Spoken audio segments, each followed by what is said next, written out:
হয়, শিৱসাগৰৰ চেৰেকাপাৰ আৰক্ষী চকীৰ অন্তৰ্গত হাতীমূৰীয়া গাঁৱৰ সন্মুখৰ দিখৌ নদীত এক হৃদয় বিদাৰক ঘটনা সংঘটিত হৈছে। ইয়াতে কালি বিয়লি 6গৰাকী ছাত্ৰই এই দিখৌ নদীত গা ধুবলৈ আহিছিলে আৰু গা ধুই থাকোঁতেই 6গৰাকী ছাত্ৰৰে 2গৰাকী ছাত্ৰ ক্ৰমে ঐশ্বৰিক ৰংমন মেধি আৰু পূৰৱ কাশ্যপ দত্ত নামৰ 2গৰাকী সপ্তম শ্ৰেণীৰ ছাত্ৰ সন্ধানহীন হৈ আছে। কালিৰ পৰা সন্ধানহীন হৈ আছে আৰু বৰ্তমান SDRFৰ দলে উদ্ধাৰ অভিযান আৰম্ভ কৰিছে। আৰক্ষী আহি উপস্থিত হৈছে, কিন্তু SDRFক খবৰ দিয়াত কিছু পলম হয়, যাৰ বাবে উদ্ধাৰ অভিযান কিছু থমকি ৰৈ বৰ্তমান পলমকৈ আৰম্ভ হৈছে। মই বৰ্তমান এই যি 2গৰাকী তেওঁলোকৰ একেলগে সাঁতুৰিবলৈ অহা ছাত্ৰ আছে, তাৰে মই এগৰাকী ভাষ্য ল'ম। কালি লগত তুমিও আহিছিলা? তেওঁলোকৰ লগত অহা নাই, আমি 4টা একেলগে আহিছিলোঁ। কি হৈছিলে তোমাৰ? মানে আমি যেতিয়া আহিছোঁ তেহেঁতি গায়ে ধুই আছে। যেতিয়া মানে তেহেঁতি আমি কেইটাই ক'লোঁ, চিঞৰিলোঁ সেইডোখৰ দ, সেইডোখৰ নাযাবা, মানে সেইডোখৰ বহুত দ। তাৰপৰা তেহেঁতি আমাৰ কথা নুশুনিলে, গুচি গ'ল। ঘটনাটো কালি প্ৰায় 3টামান বজাত সি ঘৰৰ পৰা ওলাই আহিছিলে। সি আৰু যিটো ল'ৰা সন্ধানহীন হৈ আছে, সিহঁতি 2টা একেলগে নীৰৱ বুলি যিজন ল'ৰা, তাহাঁতৰ ঘৰলৈ অহা আমি গম পাইছোঁ কল আৰু মেছেজত দেখি। মই পূৰৱ কাশ্যপৰ দেউতাক।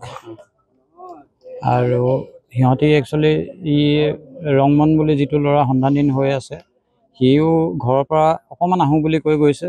আৰু মোৰ ল'ৰাটো সি ক'লে যে টিউশ্যন আছে, মই 5:30ৰ পৰা মই অলপ দেৰি গৈ খেলোঁগৈ বুলি। মাকে ক'লে ঠিক আছে যা, সোনকালে টিউশ্যন যাবিগৈ। তো সেই সিহঁতি আহি ইয়াৰ পালেহি। এই নীৰৱ বুলি যিটো ল'ৰা, ইয়াৰ ল'ৰা হয়, তাৰ লগত কেনেকৈ কি কৰিলে নাজানো, আহি ইয়াত গা ধুইছিলেহি। নহয়, স্কুলৰ পৰা বাহিৰে বাহিৰে নহয়, কালিতো স্কুল নাছিলে। কিন্তু তেওঁলোকৰ বেগ উদ্ধাৰ হৈছে। বেগ সি টিউশ্যনৰ বেগ হয় সেইটো। এই মুহূৰ্তলৈকে তেওঁলোকৰ চাইকেল আৰু বেগ, স্কুল বেগ, কিতাপ পত্ৰ আৰু কাপোৰ উদ্ধাৰ হৈছে। মই বৰ্তমান ভাষ্য ল'ব বিচাৰিম। দাদা, কিবা মুহূৰ্ত পাইছে নেকি এতিয়ালৈকে? মুহূৰ্ত এতিয়ালৈকে পোৱা নাই বাৰু বৰ্তমান। সেই ল'ৰাকেইটাই আগতে ধুই আছিলে বুলি কৈছে, আগৰ পৰা গা ধুই আছিলে নদীত। তাৰপৰা সিহঁতিকেইটাই গা ধোৱা দেখি মানে পাৰলৈ মাতিছিলে, ল'ৰাকেইটা নগ'ল বুলি ক'লে।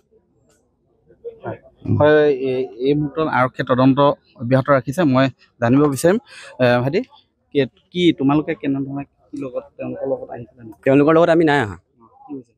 মানে আমি প্ৰথম গ'লোঁ লালিমগাঁৱলৈ, জিম আছিলে, তালৈ গ'লোঁ। তাৰপৰা লালিমপুল গ'লোঁ। লালিমপুলৰ পৰা আমি খোজকাঢ়িব আহিলোঁ, এইফালে দেখিলোঁ চাইকেল আছে। তাৰপৰা আমি ওপৰলৈ গ'লোঁ, দেখিলোঁ তেওঁলোকে গা ধুই আছে। তেওঁলোকৰ গা ধুই কেইজন আছিলে? 2জন আছিলে। কিন্তু মানুহে কৈছে স্থানীয় 6গৰাকী আছিলে বুলি কৈছে। সেইটো আমি 2জন আছিলে। তাৰপৰা আমি যেতিয়া স্পৰ্টিংটো খুলিছোঁ আৰু তেওঁলোকে চিঞৰিছে, এজন গুচি গৈছে, এজনে জাপ মাৰি দিছে। তাৰপিছত আমি হাতখন নি দিছিলে এবাৰ, মানে যোনটো দখলে গৈছে আমি বচাব গ'লে আমিও গুচি যাম। খবৰ দিয়া নাছিলে মানে যেতিয়া আমাৰ এনেকুৱা নাৰ্ভাছ ফিল হৈছিলে, ইমান ভয় লাগিছিল, এতিয়া কি হ'ব সেইকাৰণে ঘৰত একো নক'লোঁ। টোটেল কেইজন তাত আছে? আমি 4জন আৰু তেওঁলোক 2জন। স্কুলৰ পৰা বাহিৰে বাহিৰে আহিছিলে নে? স্কুলৰ কথা গম নাপাওঁ, তেওঁলোকে কিন্তু বেগ ড্ৰেছত আহিছে, স্কুল ড্ৰেছত অহা নাই। তেওঁলোকক মই চিনি নাপাওঁ ঘৰ ক'ত। নহয়, মই চিনি নাপাওঁ তেওঁলোকক। আমাৰ ঘৰ লালিমগাঁও। হয়, 6গৰাকী ছাত্ৰই স্থানীয় একাংশ প্ৰত্যক্ষদৰ্শীয়ে, সিটো পাৰৰ প্ৰত্যক্ষদৰ্শীয়ে জনোৱা মতে 6গৰাকীয়ে আচলতে তেওঁলোকে তাত নদীত সাঁতুৰি আছিলে। সাঁতুৰি থাকোঁতেই 2গৰাকী সন্ধানহীন হয় আৰু বৰ্তমান আৰক্ষী আৰু SDRFৰ বাহিনীয়ে উদ্ধাৰ অভিযান আৰম্ভ কৰিছে। কিন্তু এই মুহূৰ্তলৈকে তেওঁলোকৰ বেগ, চাইকেল, কাপোৰৰ কাৰণে বাহিৰে আন একো উদ্ধাৰ হোৱা নাই। অনাগত সময়ত লক্ষণীয় হ'ব কেতিয়ালৈ আচলতে তেওঁলোকক উদ্ধাৰ কৰিব পৰা সক্ষম হ'ব, কি অৱস্থাত উদ্ধাৰ কৰিব পৰা হ'ব, সেয়া লক্ষণীয় হ'ব। আপুনি বিচৰা বাতৰি পাব কেৱল নিউজ 18 এপত। নিউজ 18 এপ ডাউনলোড কৰিবলৈ স্কেন কৰক এই QR কোড। গুগল প্লে ষ্টৰতো পাব এই নিউজ 18 এপ।